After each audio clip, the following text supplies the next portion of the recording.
enche-me, fill-me, oh God,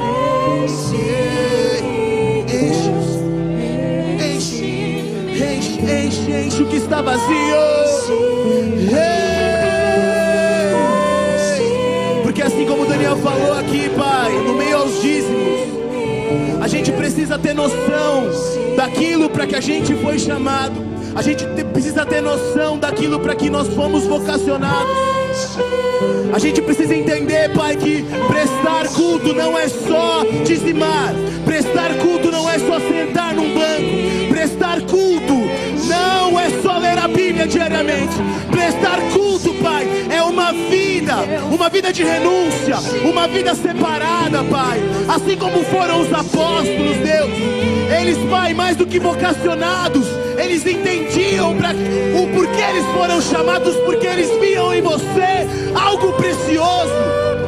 Ah, Senhor, se nós não formos cheios de Ti, não adianta nós virmos nesse lugar. Se nós não formos cheios de Ti, mas cheios, se nós não formos cheios de Ti, Pai, não adianta carregarmos um rótulo de cristão. Não adianta. Enche-me, Deus, enche-me, Deus, enche-me, Deus, enche-me. Eu quero ouvir a igreja.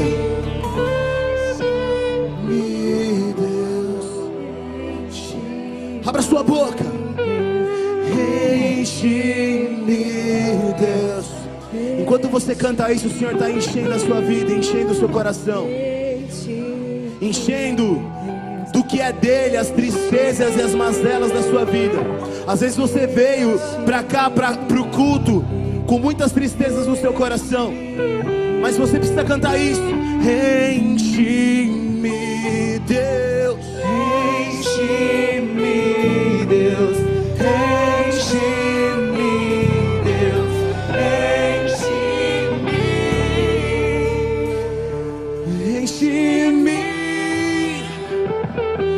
até transbordar. Derrama tua glória,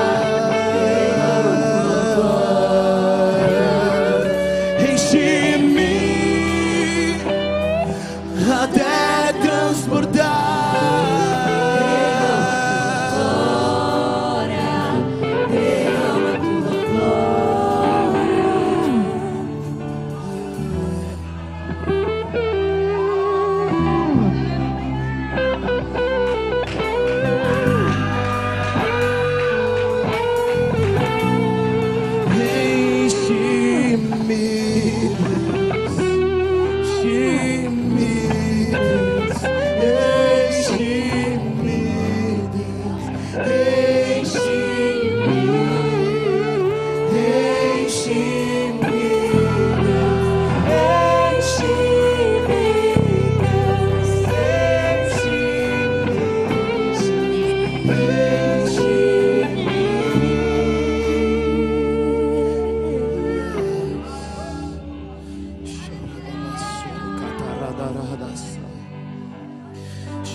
Ei, Senhor, Deus, isso aqui não é nada perto do que o Senhor pode fazer. Eu não quero, Pai, eu não quero fazer o que eu me planejei a fazer, Senhor. Eu quero fazer aquilo que o Senhor tem.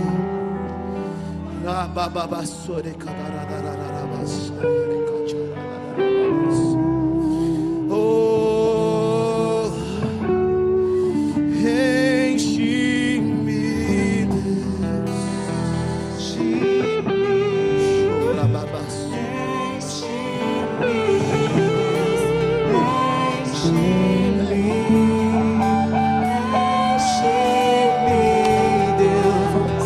pelo amor de Deus, feche os seus olhos.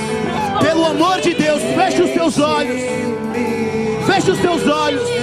Se você não sabe o que dizer, apenas feche os seus olhos e comece a sentir o que o Senhor tem para essa noite. Porque a palavra do Senhor fala que quando um povo se dispõe a carregar a presença no local certo, as coisas mudam.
tua glória. Eu queria chamar o Abinazaf, o Zé Vitor, todos os líderes que estão aqui, ó. Dani, Felipe, Tainá, Samuel. Eu quero que cada um de vocês, líderes, peguem um dos meninos que estavam aqui, ó, adorando, e comecem a orar aqui enquanto a gente começa o culto. Vai ser doido, vai ser doido. Mas orem, enquanto eu dou início à palavra, eu quero que vocês orem por cada um deles. Aleluia. Derrama tua glória. Essas doideiras tem que ser comigo, né?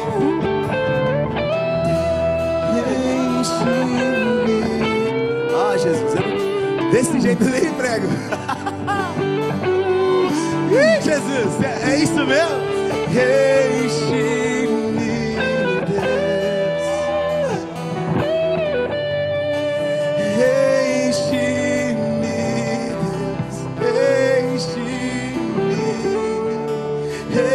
Enche-me, Deus. Ah, Senhor, nos ensina, Pai, a entender aquilo que o Senhor tem, aquilo que o Senhor quer, Pai. Assim como o Senhor estava falando comigo enquanto eu lia, Pai, e buscava essa palavra durante essa semana, Pai. Deus, mais do que a gente ser qualificado, eu tenho que estar atento e preparado para que eu viva algumas coisas em Ti, Pai. Eu tenho que saber fazer da forma certa. Eu tenho que saber, Pai, que as pessoas que andam ao meu redor, até os meus pais, os meus primos, os meus familiares, os meus líderes, os meus amigos, eles, Pai, têm papel fundamental para o meu crescimento em Ti.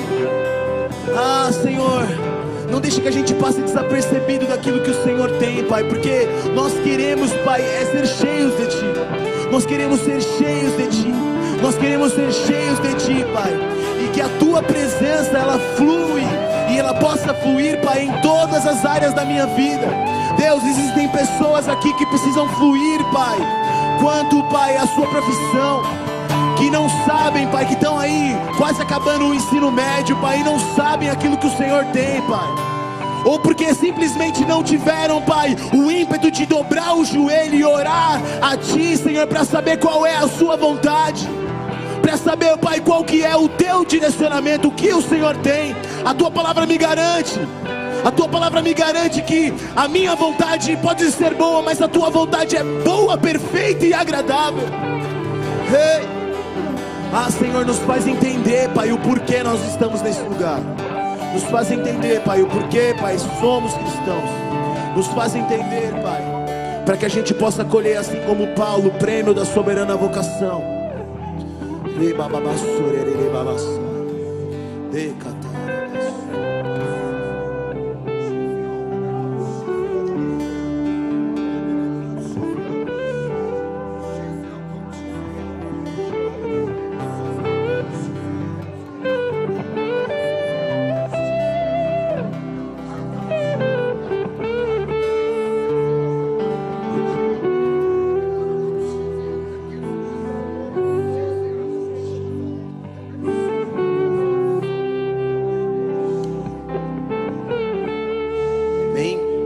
Vamos começar o culto assim mesmo, amém? Deixa só mais o Ita, Josh, tá? Amém?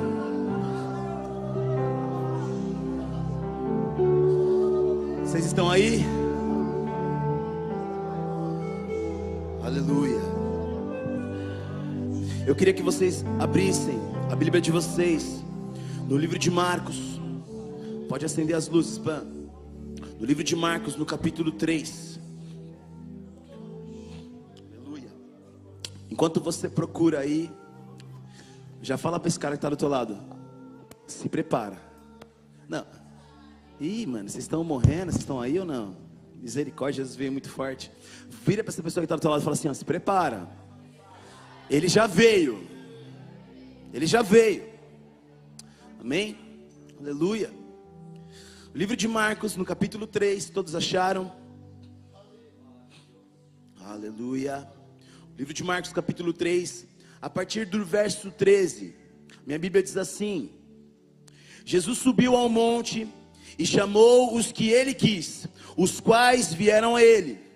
Nomeou 12 para que estivessem com ele, os enviasse a pregar, e tivessem o poder de expulsar demônios. São esses os 12 que designou: Simão, a quem deu o nome de Pedro, Tiago, filho de Zebedeu, e João, irmão de Tiago, aos quais deu o nome de Boanerges, que significa filhos do trovão. André, Felipe, Bartolomeu, Mateus, Tomé, Tiago, filho de Alfeu, Tadeu, Simão, o Zelote, e Judas Iscariotes, o que o traiu. Aleluia. Você pode se assentar.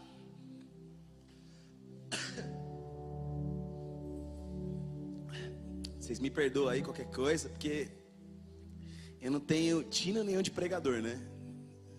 Sou muito doido. E acho que Jesus vê tanta minha loucura que Ele fez tudo. Glória a Deus por isso. E esse texto, ele foi dito aqui durante algumas semanas. E o que mais me chamou a atenção aqui, né? Os 3 primeiros livros do Novo Testamento, Mateus, Marcos e Lucas, eles são livros sinóticos. Aí já vai o Pedro falar difícil, né? O Felipe já fala, se eu não falar alguma coisa difícil aqui, é de comer. Sinóticos quer dizer que são livros parecidos, são livros que se complementam.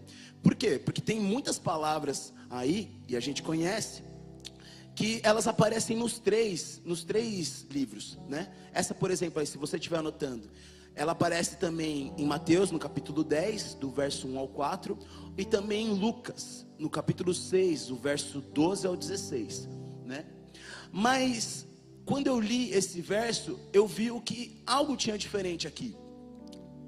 Algo tinha diferente. E olha lá comigo de novo o verso 17. Tiago, filho de Zebedeu, e João, irmão de Tiago, aos quais deu o nome de Boanerges, que quer dizer, amém, vocês estão aí, né? Cara, quando eu li isso, eu falei, cara, que da hora, né? Poxa, Jesus chamou um monte de gente para estar do lado dele, mas por que ele colocou o nome desses caras, esses 2 caras de Boanerges, de filhos do trovão? Aquilo começou, acho que há semanas, sabe? Começou, aquela palavra não saía da minha mente, do meu coração. Boanerges, Boanerges, Boanerges, os filhos do trovão, os filhos do trovão. Aí Deus começou a falar comigo uma coisa, né? Que, cara, o próprio Jesus, ele deu um adjetivo para 2 pessoas. Você tem noção disso? Que nem, por exemplo, o Silas, ele é bonito. Silas é a pessoa, o substantivo, e o adjetivo é o bonito. Eu falei Silas, mas eu olhei pro Rafael, né? Tu já tá vendo que eu tô meio doido, né? Mas, por exemplo, o Vitor tem barba. A barba dele é um adjetivo dele, é algo que completa ele, que caracteriza ele. Vocês estão me entendendo? Amém? Então, o próprio Jesus, cara, nesse momento, ele deu um adjetivo para 2 caras. Eu falei assim, uau, Jesus, se todos o Senhor citou simplesmente o nome, por que o Senhor colocou um nome diferente nesses caras? E aí Deus começou a responder comigo muito rapidamente, cara. Ele fala assim comigo, né? É muito bom eu conhecer o seu nome, mas é melhor eu saber qual que é o seu codinome, o que você faz de diferente. Será que você é conhecido pelo Pedro, pelo Felipe, por Daniel, por Vitor, por Maria, por João, por Tiago, por Rafaela? Qual que é o adjetivo que Deus tem dado a você? É muito legal você ter um nome, mas como a gente está cansado de ouvir, as nossas atitudes, elas falam muito mais do que qualquer coisa que a gente possa dizer. Qualquer coisa. E isso me chamou a atenção. Jesus, recrutando os seus discípulos, ele coloca um adjetivo em Tiago e João. Ele dá uma característica para aqueles caras. E às vezes, nas nossas vidas, muitas pessoas rotulam a gente. Muitas pessoas, elas denegrindo, ou até às vezes bem dizendo, mas na maioria das vezes é denegrindo, elas caracterizam, elas rotulam você. Você é um fracassado, você é um perdedor, você é um infeliz, você é feio. Eu não sei aquilo que você ouviu durante a sua vida, mas eu quero quebrar isso em o nome do Senhor Jesus. E quero dizer para vocês que o Senhor não te conhece por esse nome. Ele te conhece como filho. Como filho. Essa é a sua característica. Se você não vê, às vezes aconteceu isso comigo, eu não via nem qualidades em mim. Muitas das vezes as situações que eu passava na minha vida, ou as inconstâncias, porque eu falo para os meus amigos, cara, a minha vida, agora, o Daniel, eu fiquei tão feliz, obrigado Jesus. O meu líder Daniel chegou e falou assim: Pedro, eu tenho visto a diferença em você. Eu falei, cara, eu fiz assim, ó, em casa, yes, yes, yes, yes, yes, yes, yes, yes.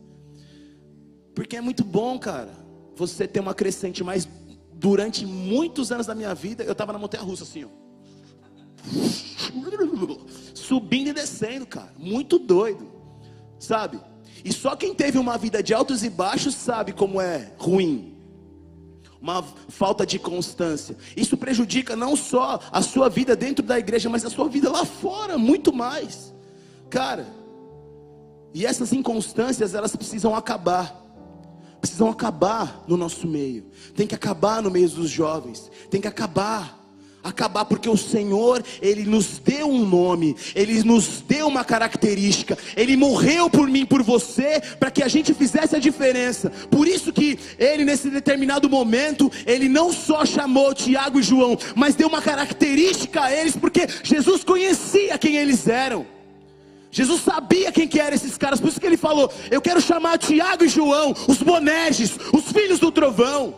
Sabe? Por que você é conhecido? Por que você é conhecido por Deus? Jesus te conhece como o quê? Aleluia. Queria que você abrisse aí agora o livro de Isaías. Ah, Senhor, me ajuda. O livro de Isaías, capítulo 55.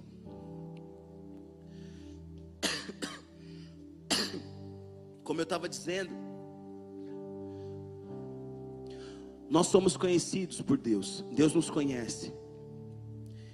E diz assim, lá no livro de Isaías, no capítulo 55, os versos 8 e 9, diz assim: o Senhor Deus diz: os meus pensamentos não são como os seus pensamentos, e eu não ajo como vocês. Assim como o céu está acima da terra, assim os meus pensamentos e as minhas ações estão muito acima das suas. Aleluia. Às vezes a gente na correria do nosso dia a dia,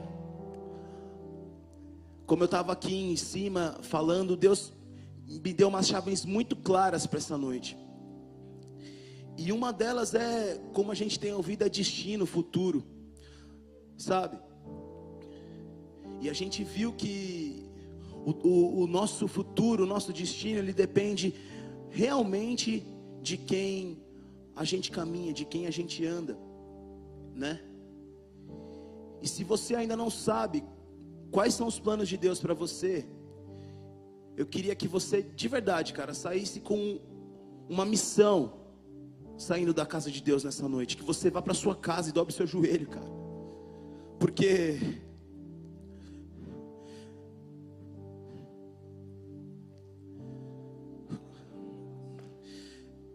eu estava num lugar há alguns dias e me senti muito feliz, cara, por estar no meio de pessoas que realmente impactam essa nação, que fazem diferença.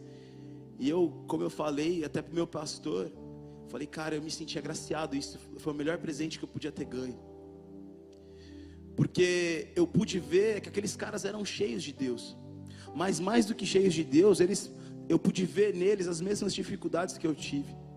Eu conversava com um cara lá na mesa, enquanto eu almoçava com o pastor Fred, uns amigos dele. Eu estava trocando ideia com um cara que eu admiro pra caramba, o Igor Siracusa. E ele num determinado tempo, ele fez um vídeo de história, né? O próprio Dunamis fez, tipo assim, como se fosse o perfil das pessoas que a Dunamis tinha, sabe? E eu me lembro muito claramente, e deve ter esse vídeo no YouTube, depois se você quiser procurar, você acha, que ele falava das inconstâncias da vida dele, e o Igor Siracusa, ele corria por uma floresta, e essa floresta é como se fosse uma ladeira, assim, sabe, cheia de eucaliptos, assim, e ele contando, sabe, que ele tinha passado por dificuldades e tal, e no fim daquele vídeo, ele chega num campo, ele sai daquela floresta meio obscura, e ele chega num campo limpo, e ele fala que esse período de transição foi justamente quando ele entendeu quem Deus era. Mas para que isso chegasse a acontecer, ele precisou buscar em Deus aquilo que Deus queria. Então essa é a sua missão hoje, sabe? Ore a Deus, não só para que você tenha uma esposa. Ore a Deus para que você, sei lá, faça uma faculdade, que você se forme em economia, em administração, ou que você, sei lá, tenha uma vida inteiramente voltada aqui para a igreja. Mas se você fizer aquilo que Deus tem para você, com certeza a sua perspectiva e aquilo que você vai viver, a sua alegria, a sua motivação vai ser diferente. Aleluia. E se você não sabe, cara, às vezes mesmo assim, fala assim, poxa Pedro, legal, né? Mas não é tão fácil, né? Tá doido. Eu mesmo, eu passei por 3 faculdades, cara, pra tá quase acabando uma. Às vezes você se dá com um monte de coisa, com um monte de área, com um monte de nicho. Mas Deus me deu mais 2 chaves importantes para que a gente busque o nosso destino, ou aquilo que Deus tem para nós. Pode ser que você não saiba a área, mas Deus deu duas chaves muito importantes para que a gente viva a vontade dele. Eu queria que você abrisse aí no livro de Efésios. Livro de Efésios, no capítulo 4. Enquanto você vai abrindo aí no livro de Efésios, no capítulo 4, eu vou contar uma história que é dessa outra chave. Em 1975, Loren Cunningham, que é o cara que é o fundador da Jocum, ele já fazia e já existia a Jocum, tinha diversas bases espalhadas pelo mundo, e todo mundo sabe que é a Jocum, né? Amém? Amém? Tá ligado? Parece que vocês morreram, mano. Misericórdia, eu tô batendo? Gente, que isso? Misericórdia, vocês estão mortos? Que medo. Aí, ó, em 75, Loren Cunningham, ele teve um sonho num dia, porque ele via que o que acontecia dentro do Jocum era bom, só que não tinha ainda uma efetividade no reino. As pessoas iam até as escolas, eram discipuladas, eram treinadas, eram enviadas para campo, mas Loren Cunningham via que aquilo ainda não era efetivo, as pessoas ainda não tinham fome e sede, e não tinham ainda um resultado bruto daquilo. E aí ele teve um sonho. No outro dia, ele encontrou um amigo dele, que chama Bill Bright, que também é fundador de uma causa assim, muito legal, que chama Cruzada para Cristo, que também é um movimento assim, de rua, muito evangelístico. E nesse encontro, o Loren Cunningham encontrou o Bill Bright e chegou e falou assim, cara, eu tive um sonho, cara, e Deus me dava alguns temas, eu achei meio estranho. E na hora o Bill Bright pegou e falou assim, cara, eu tive um sonho hoje, também com alguns temas. Eu sei que os dois falaram, oraram, e olha só o que saiu, é como se fosse uma base, e eles chamam de teoria das 7 montanhas, ou de áreas de influência. E aí eu queria, enquanto eu falasse, você repetisse comigo: família, mais forte, turma da noite, família, religião, educação, governo, mídia, artes e economia. Legal. Então, tudo que Deus tem para fluir na sua área, guarde isso, tudo que Deus tem para fluir na sua área vai estar intermeado nessas 7 coisas. Amém? Não que seja só uma, pode ser que você possa fluir em mais de uma delas, ou nas 7. Em nome de Jesus, eu creio nisso. Mas o plano de Deus é que você atinja e seja a diferença nessas 7 áreas. Na área da família, na área da religião, na área da educação, no governo, nas mídias, nas artes e na economia. Tudo que Deus tem para fluir nas nossas vidas tem que se embasar nessas coisas. Agora vamos lá para Efésios capítulo 4. Vocês acharam? Amém? Eu não achei ainda, espera um pouquinho. Mas vocês estão entendendo? Está todo mundo ligado? Glória a Deus. Vamos lá. Efésios 4, a partir do verso...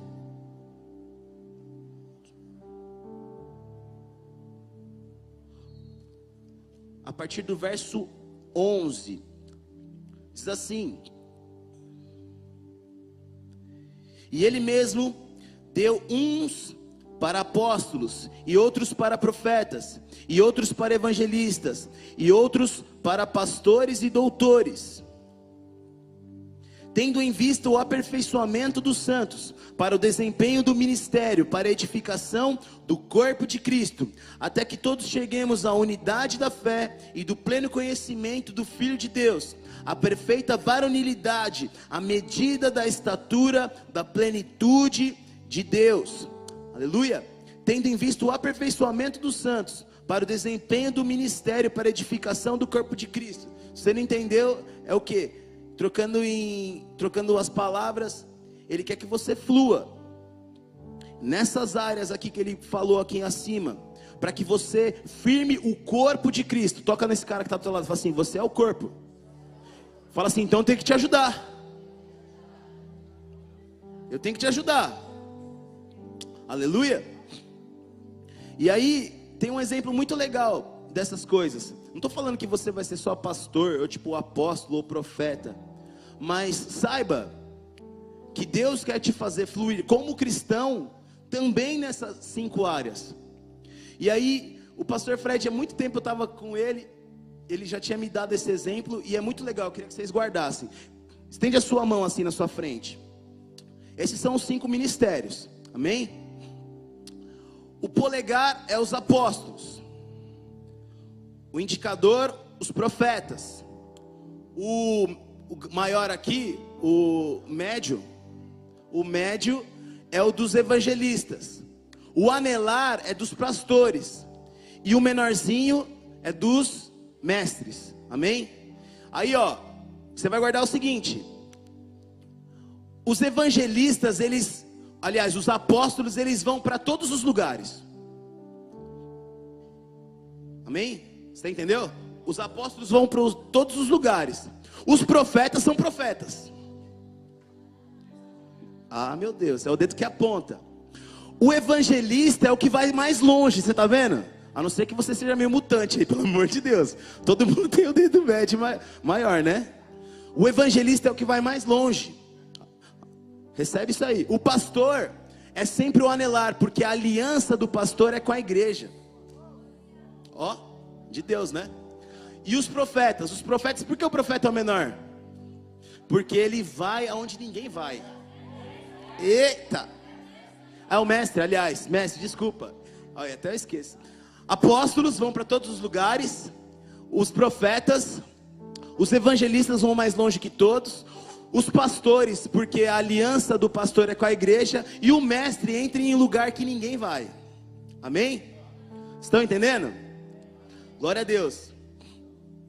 É muito de Deus isso aí. Eu fiquei feliz quando o pastor Fred falou isso aí pra mim de novo, cara. Vixe, isso é doido. Então é isso. Descobrir o plano de Deus não é fácil, cara. Não é fácil. Mas a gente tem que saber que Deus nos deu chaves. Cara, o teu único papel é orar e buscar. O pastor Fred falava comigo esses dias. Cara, às vezes a gente se preocupa com tanta coisa, sabe? Com dinheiro, com família, com namoro, com relacionamento. Ele chegou e falou assim: cara, só flui. Flui naquilo que Deus tem para você. Flui. Vive a sua vida mais conectado com Deus. A única chave que você precisa ter, Pedro, é estar firme em Deus. Se você está firme em Deus, o Senhor vai soprar a vontade dEle para a sua vida. Amém? Agora vamos voltar lá. A gente começou falando de Tiago e João, amém? Lá no livro de Marcos. Eles eram o quê? Apóstolos. Bonerges também, Rafael lá. Eles eram apóstolos, eles iam para todos os lugares, eles acompanhavam Jesus. Mas tem algo interessante aqui, para que a gente fale da vida deles.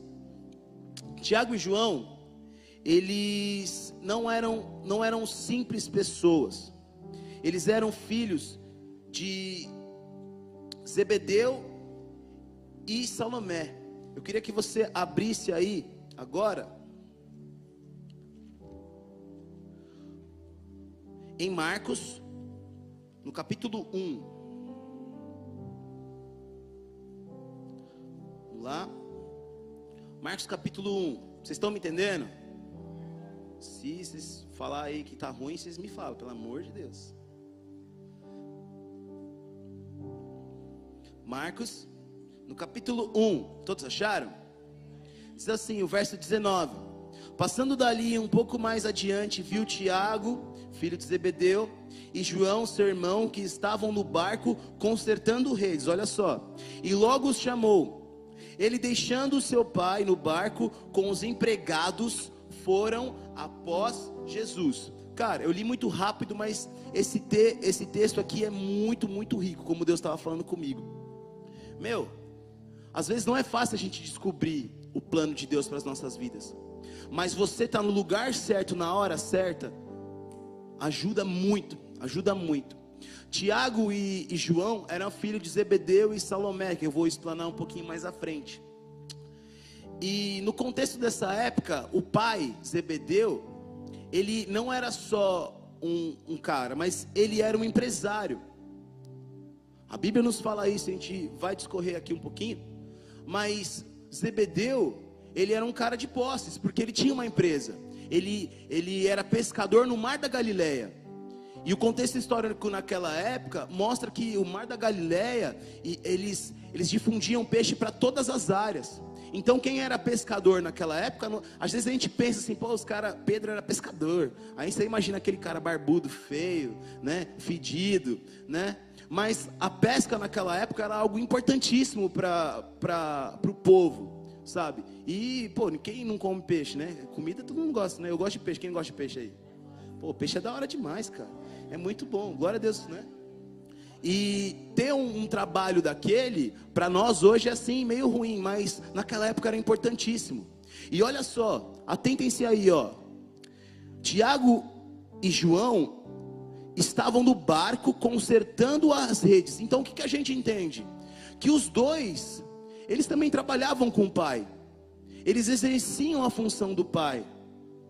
Logo, é muito fácil pensar, minha mente é um pouco fértil, é muito fácil pensar que Tiago e João iam para o alto mar com os pais, não é fácil? Eu imaginei isso, Tiago e João indo em alto mar com o pai dele. Porque naquele momento Jesus encontrou eles arrumando as redes. Daí eu falei, puxa cara, então é daí os Bonerges. Sabe, porque tem um ditado muito fácil, que a gente lembra. Mar calmo não faz bom. Mar calmo nunca faz bom marinheiro, cara. Isso é batata. Quem aí já foi pescar e já teve em alto mar? Quem aí já sentiu enjoo? Sabe? Às vezes, para que você seja chamado por Deus, por aquilo que Deus tem para você, você vai ter que passar por muito mar revolto. Você vai ter que passar por muita tempestade para que você carregue um nome em você. Você vai precisar vomitar e enjoar muito para que o Senhor te chame da forma que Ele quer. Aleluia. Para que a gente entenda esse God's plan, né? Esse plano de Deus, cara, a gente tem que estar vomitando muito, passando por muita tempestade. E olha só outra coisa importante que tem nesse trecho aqui no verso 20. Logo os chamou, ele deixando o seu pai Zebedeu do barco, com os empregados foram após Jesus. Agora pensa comigo. Tiago e João, eles iam herdar aquilo que era do pai deles, certo? É fácil pensar nisso, né? Tá ligado? É muito fácil pensar nisso. Mas vocês viram que na hora que Jesus chamou eles, o pai não se opôs, o pai não respondeu. E eu, cara, de verdade, eu procurei nos 3 primeiros livros aqui, em Mateus, Marcos e Lucas, porque essa passagem aqui, ela se repete também em Lucas no capítulo 5, e também em Mateus no capítulo 4.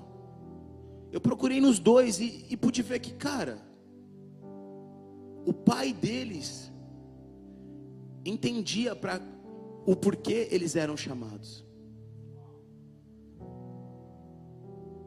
Às vezes as pessoas que estão no teu lado, ou aquelas pessoas que você se espelha, elas não te dão destino. Mas quem te vocacionou, que é o Senhor, aquele que te chamou, Ele na hora certa, Ele vai te chamar pelo nome, para que você viva a vontade dEle. E ninguém pode impedir, ninguém pode impedir. Nem o diabo pode impedir os planos de Deus na sua vida, você sabia? Só nós mesmos. Só nós mesmos podemos impedir aquilo que Deus tem para nós. Então de que adianta, cara, você ter recebido tanta promessa? De que adianta você ter recebido tanta palavra? De que adianta você ter chorado tanto aqui, se você não teve coragem de encarar um marzinho brabo? Vocês estão comigo? Aleluia. Mar calmo não faz bom marinheiro. Mar calmo nunca fará um bom marinheiro. E também tem algo importante. Às vezes você não se vê preparado por aquilo que Deus tem para você, por você passar um vale ou passar uma dificuldade. Mas saiba de uma coisa, o vale, ele está sempre entre 2 montanhas. Se você se encontra num vale hoje, saiba que logo mais à frente você tem outra montanha para escalar. Você tem outra montanha para escalar, e esse é o lugar que Deus tem. A palavra fala, e a gente canta aqui um louvor que chama Lugares Altos. É sempre no cume do monte que Deus busca para falar com a gente. Às vezes você está passando pelo vale, às vezes está passando uma dificuldade na sua casa, ou algo, você veio aqui para os Sarsas hoje, mas algo no seu coração, cara, ainda não te dá paz. E que em nome do Senhor Jesus você saiba que esse vale vai passar, cara. Porque o Senhor quer te tirar desse lugar, Ele quer te colocar num barco para que você seja provado, testado e aprovado. Amém? Aleluia. Glória a Deus. Abre aí comigo então, Tiago, no capítulo 1. Tiago no capítulo 1. Eu vou seguir, senão não vai dar tempo. Mas diz assim: feliz, 1 e 2. Feliz é aquele que nas aflições continua fiel, porque depois de sair aprovado dessas aflições, receberá como prêmio a vida que Deus promete. Amém? Aliás, é Tiago 1,12, esse eu li. Feliz é aquele que nas aflições continua fiel. E o verso 1 de Tiago diz assim: meus irmãos, sintam-se felizes quando passares por todo tipo de aflições ou de provações, pois vocês sabem que quando a sua fé vence essas provações, ela produz perseverança. E que essa perseverança seja perfeita, a fim de que vocês sejam maduros e corretos, não falhando em nada. Mas se alguém tem falta de sabedoria, peça a Deus, e Ele dará, porque é generoso e dá com bondade a todos. Nesse trecho me chamou uma atenção essa palavra, sabedoria. E Deus falou muito claro comigo que existem fontes de sabedoria. E são 3 fontes da sabedoria. A sabedoria, ela provém de 3 fontes. Eu queria que alguém aí procurasse e achasse Mateus 7, no capítulo 7. E outra pessoa achasse, ou falasse, né? Mateus 6,6. Porque existem 3 fontes de sabedoria, gente. Com certeza. Uma delas é a palavra. Alguém achou aí Mateus 7:7? Achou? Ou é troll do Paulo Ricardo? Mateus 7:7. Então fala aí, Emily.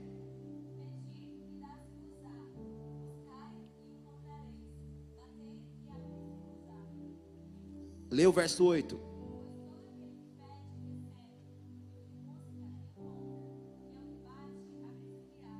Aleluia, glória a Deus. Quem aí tiver com Mateus 6:6, pode falar já.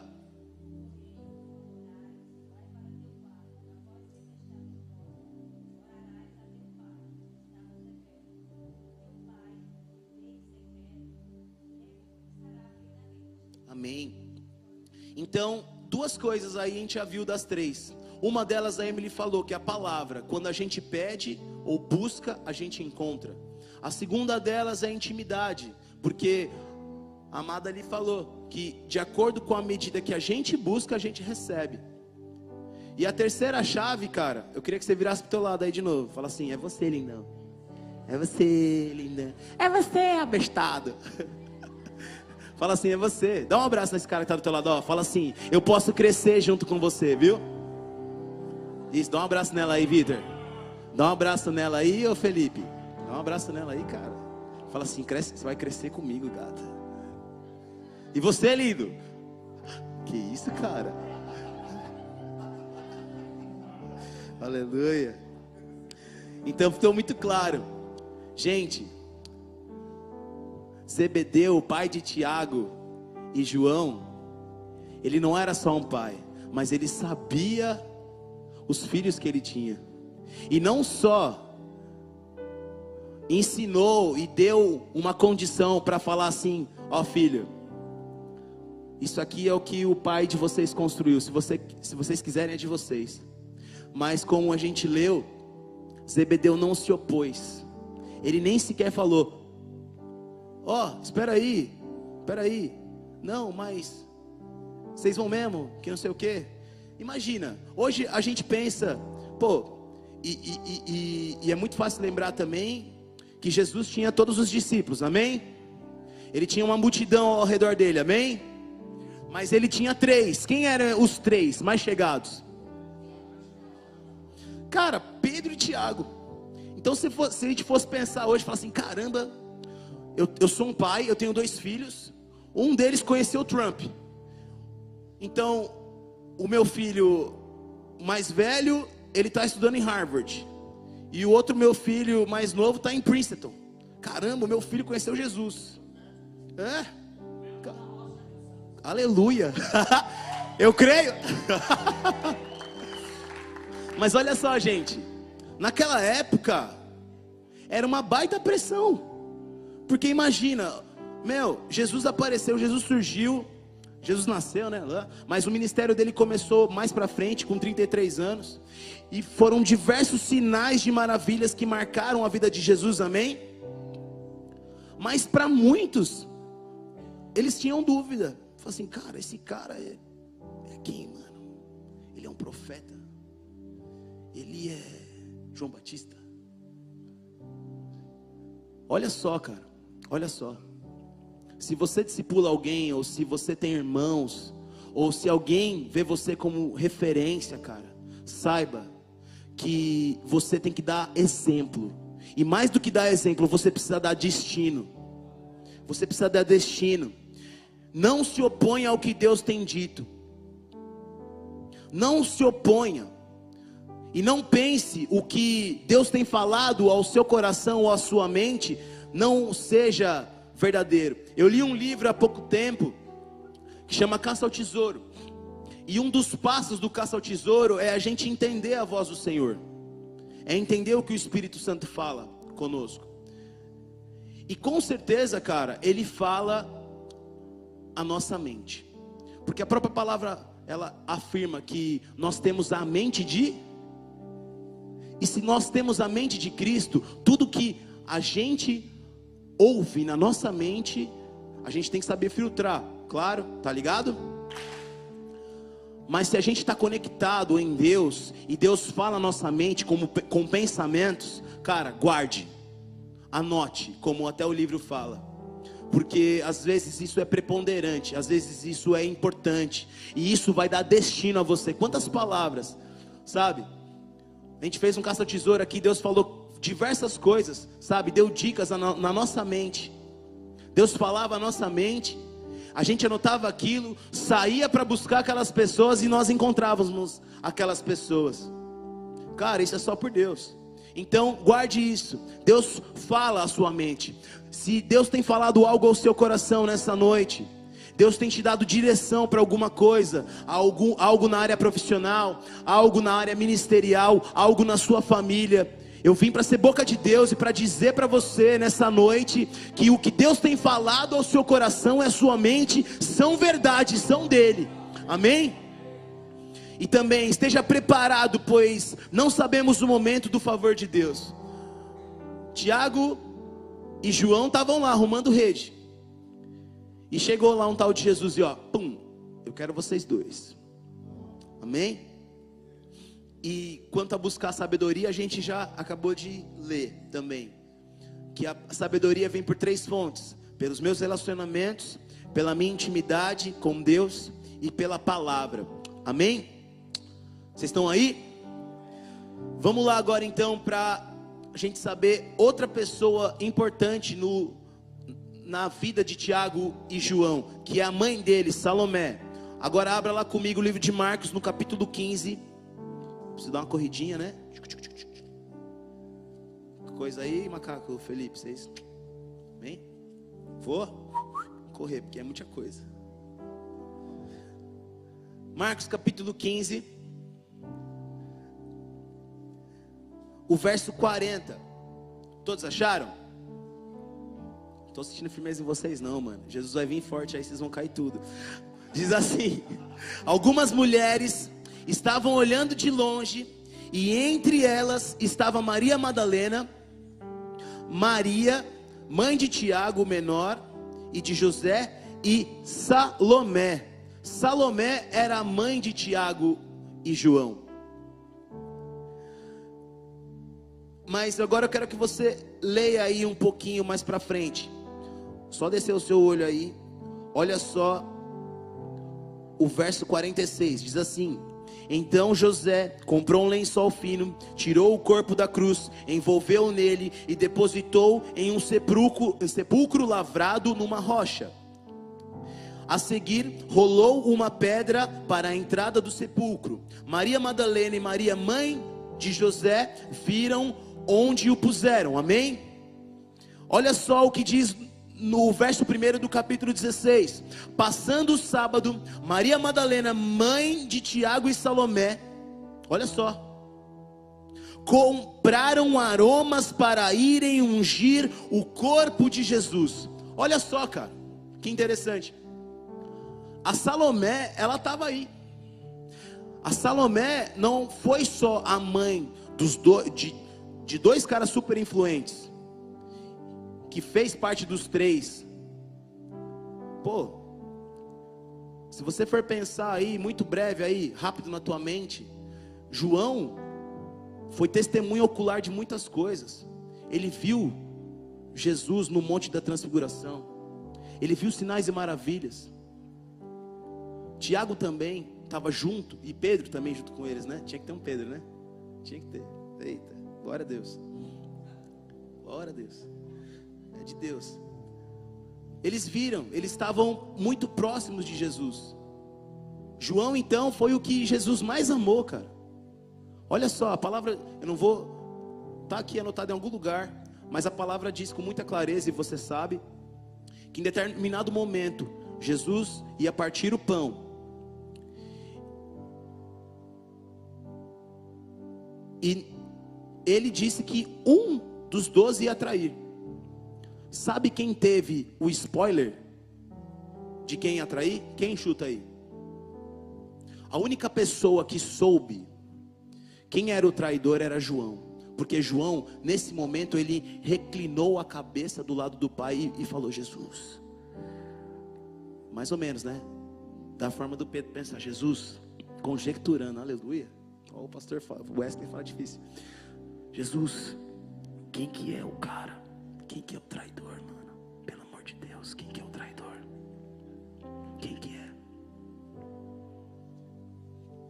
E ele soube. Mas diz lá, ó, que Salomé, ela comprou aromas para ungir o corpo de Jesus. Salomé não se contentou sendo só mãe, mas ela quis ser também testemunho ocular daquilo que Deus estava fazendo. Ela quis estar próximo dos filhos. E mais do que isso, ela acreditava em Jesus. Não sei se você está entendendo, cara, mas melhor do que você ver é você conhecer. Melhor do que você achar que é cristão é você ser um cristão de verdade. Tem algo aqui no meu bolso, e eu queria que vocês falassem o que é isso. Uma moeda. Você, Joana, é qual moeda? É uma moeda de... Vê aí de longe, quem chuta? É uma moeda de R$1, certo? Quem acha que é uma moeda de R$1, levanta a mão. Quem acha que é uma outra moeda, levanta a mão. Vem cá, Joana. Fica aí. É uma moeda de R$1? Não é uma moeda de R$1. Quem quer ver que não é uma moeda de R$1? Eita, muito bom, né? O pregador é uma benção. Joga a moeda para os irmãos. Quem quer dinheiro? Não é R$1, né? Você vê? É justamente assim que Deus quer que a gente tenha noção das coisas. Às vezes a gente olha de longe e tem uma visão, mas muito melhor do que enxergar é perceber. Salomé, ela foi testemunha ocular.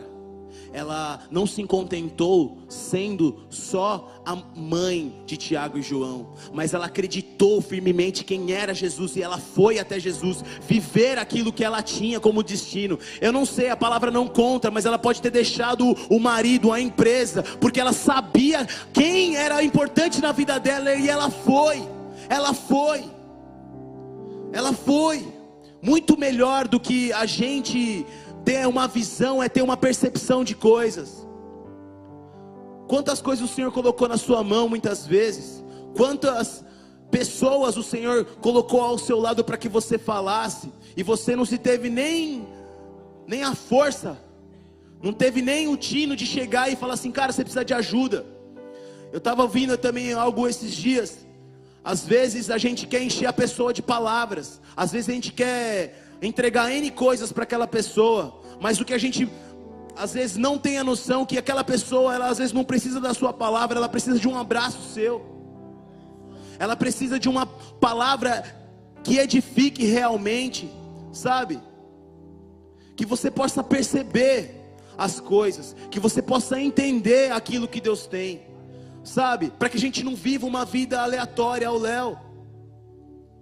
Aleluia. Imagine essa corda e pense que essa corda é infinita. Agora imagine que esta corda é uma linha do tempo da sua existência. Você existe para sempre. Vê essa parte vermelha? Isso representa seu tempo nessa terra. Você tem alguns anos aqui nessa terra, e depois tem o restante da eternidade em algum outro lugar. O que me deixa assustado é que alguns de vocês só conseguem pensar nessa parte vermelha. É tudo o que você consegue pensar, você é consumido por isso. Nossa, eu não consigo esperar tudo isso, sabe? Vou trabalhar duro e economizar, guardar bastante dinheiro para aproveitar esta parte aqui. Você é consumido por isso, você pensa: nossa, vou viajar bastante, comer bem, vou fazer tudo isso durante essa parte. Você tá de brincadeira? E quanto isso aqui? E todo o restante? Isso é loucura! Porque a Bíblia nos ensina que o que eu faço durante essa pequena parte vermelha determina como vou existir por milhões e milhões e milhões de anos, para todo sempre. Então por que eu passaria essa pequena parte vermelha tentando ficar o mais confortável possível, me divertindo o máximo que puder? Paulo diz: olha, eu vou viver a minha vida para esta missão. Vou passar a minha vida, investir a minha vida para este momento, quando eu cruzar a linha de chegada. Então eu vou esquecer tudo que eu poderia aproveitar. Não vou olhar ao meu redor. Vou ser como um corredor, apenas olhando para o momento que vou estar diante de Deus. Porque quando eu estiver diante dele, não vou ter essa chance aqui novamente. Temos uma chance nessa vida na Terra, e ela pode acabar a qualquer segundo para qualquer um de nós. Temos uma chance e depois vem a eternidade. Existem pessoas que olham algumas das minhas decisões e dizem: ah, você é muito estúpido, porque isso vai realmente afetar aquilo. E eu digo: você é estúpido, porque vai afetar tudo isso aqui. Cara, eu falo sério, eu olho o jeito que as pessoas vivem e digo: nossa, isso é loucura. Você é tão louco. Você vai fazer isso agora e aproveitar o agora sem saber se você tem um amanhã? Você pensa que isso é inteligente e que eu sou burro?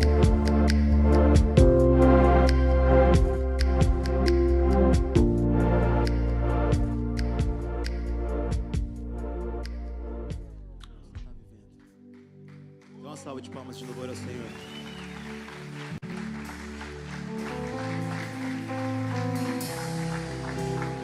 É muito importante frisar duas coisas. Tiago, o livro de Atos, no capítulo 12, o verso 1 e 2, diz que ele foi morto a fio de espada por um rei. João, não se sabe muito sobre a morte dele.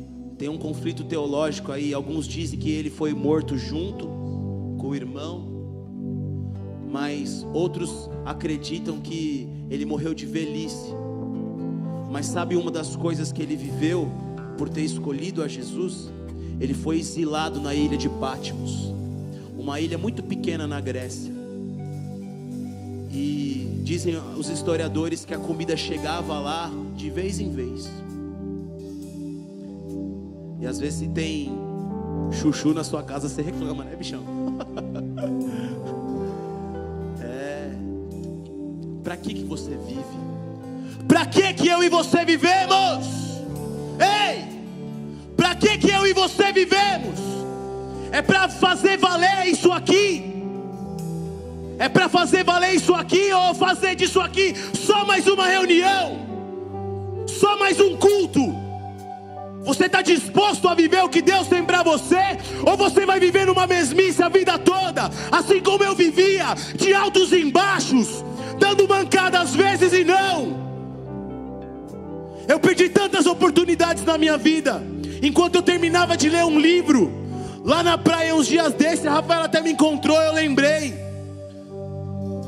que há sei lá quantos anos atrás, uns 4, 5, nem tinha surgido os pockets do Dunamis ainda. Falei assim: mano, eu acredito nisso, isso é da hora. Não tem não tem sinal disso aqui em faculdade em Santos.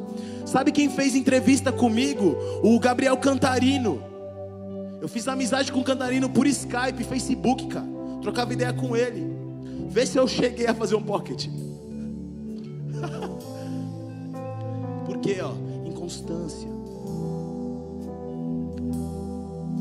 A gente precisa entender o porquê que a gente nasceu, o porquê que a gente vive. Se você não sabe, pergunte ao Senhor, porque a palavra diz e fala muito claro: aquele que quiser vir após mim, nega-se a si mesmo, tome a minha cruz e siga. Deus não falou que era um caminho fácil, mas é o caminho certo, é o caminho correto. Assim como Zebedeu fez, dando destino para os filhos. Assim como Salomé fez, sendo testemunho ocular de diversos acontecimentos. Assim como Tiago e João fizeram, vivendo, renunciando coisas, mas fazendo a vontade de Deus, sofrendo até o último momento, mas vivendo aquilo que Deus tinha para eles. Às vezes a gente esquece que tudo que Deus quer é que a gente carregue a presença dele nos nossos ombros. Eu não vou explanar sobre esse verso, porque todos conhecem o que Davi fez. Mas em determinado momento, ele, em vez de colocar a arca nos ombros, como a palavra dizia, ele quis fazer um carro de boi bonito, porque a arca estava voltando para a presença. Só que não era o certo. E ele tem que ver Uzá morrendo por tentando segurar a arca. Ele tem que ver a morte de um dos deles para entender qual que era a vontade de Deus. Cara, pelo amor de Deus, não deixa que nada se perca.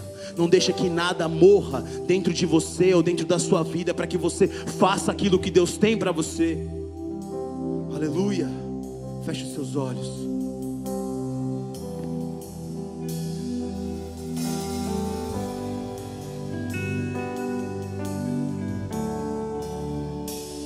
Me chego a ti com temor. Eu sei que não mereço estar aqui, mas só uma coisa me satisfaz. Só uma coisa me satisfaz.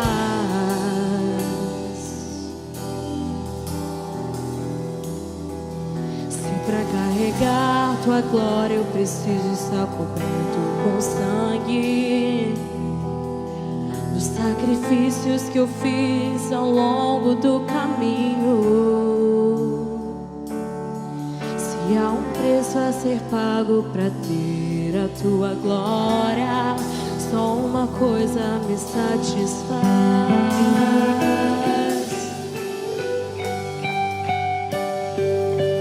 Nesse lugar onde os anjos escondem o rosto de ti,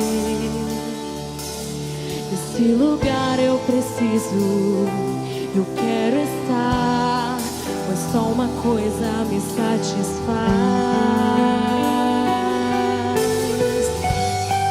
Só uma coisa me satisfaz.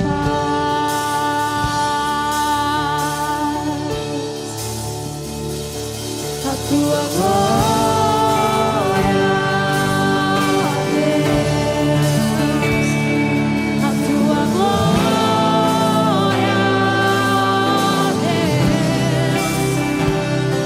A tua glória, Deus. Só uma coisa me satisfaz.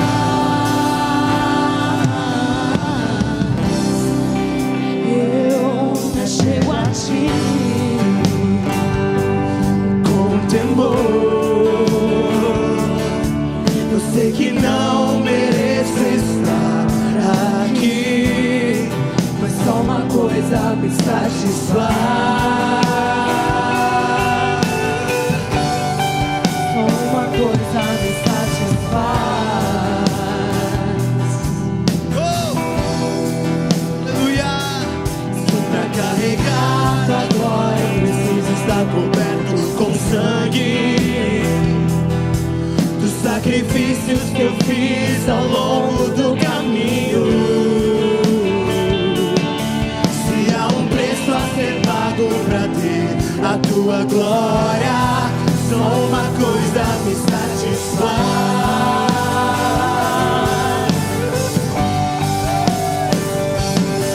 Nesse lugar onde os anjos escondem o rosto de ti,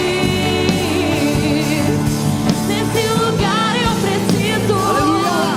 eu quero Se estar. você não quer mais viver Mas só uma aquilo que coisa você me tem, satisfaz. eu quero que você saia do seu lugar, porque eu quero orar por você nessa noite.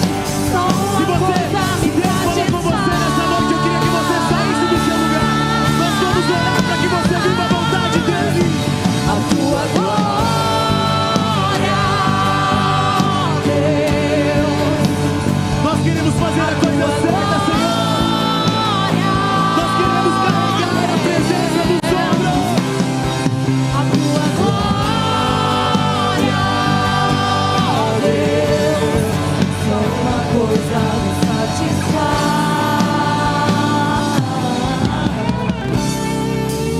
Eu te dou os meus ombros pra carregar tua glória. Por onde eu passar, repito mais uma vez: se você não quer mais viver aquilo que você tem visto, se você tem tido uma vida inconstante no Senhor, mas se você está disposto a viver aquilo que Deus tem para você, independente dos problemas, nós queremos orar por você. Mas não saia nessa noite sem se posicionar em Deus. Não saia da casa do Senhor nessa noite. Sei que você deu um passo de fé. Deu um passo de fé. Carregar tua glória. Por onde eu passar, manifestar a tua glória, Deus. O que eu desejo e o que eu preciso e o que eu procuro, a tua glória, a tua glória. O que eu desejo e o que eu preciso e o que eu procuro, a tua glória, a tua glória. O que eu desejo e o que eu preciso e o que eu procuro, a tua glória, a tua glória. O que eu desejo e o que eu preciso e o que eu procuro, a tua glória, a tua glória, a tua glória, Deus, a tua glória, Deus, a tua glória, Deus. Só uma coisa me satisfaz. Eu te dou os meus ombros pra carregar a tua glória. Por onde eu passar, manifestar a tua glória, Deus. Eu te dou os meus ombros Pra carregar tua glória. Por onde eu passar, manifestar a tua glória, Deus. Eu te dou os meus ombros pra carregar tua glória. Por onde eu passar, manifestar a tua glória, Deus.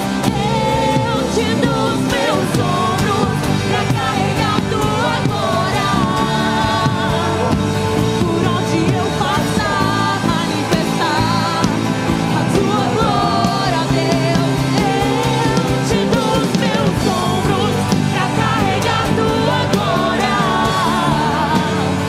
Por onde eu passar, manifestar a tua glória. Eu te dou os meus ombros pra carregar tua glória. Por onde eu passar, manifestar a tua Repita glória. isso, eu te dou. Eu te dou os meus ombros. pra carregar tua glória. Eu me entrego, Senhor. Por onde eu passar, manifestar a tua Eu te dou, eu te dou.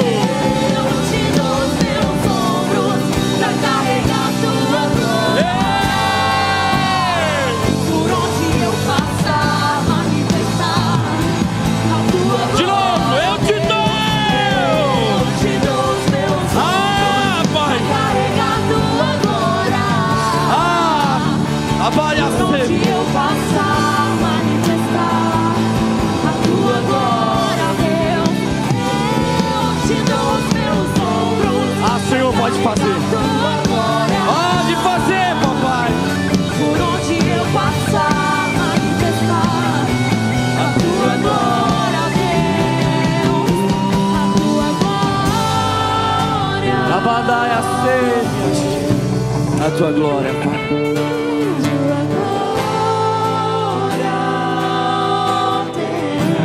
A tua glória, Pai.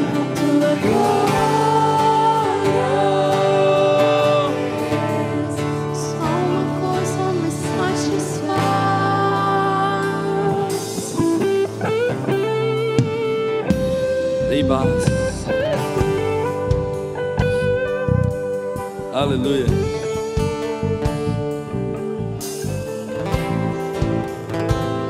Até o final, querido. Não para não. Vai até o final, não para, não para, não para. Aquilo que o Senhor colocou na tua mão não para.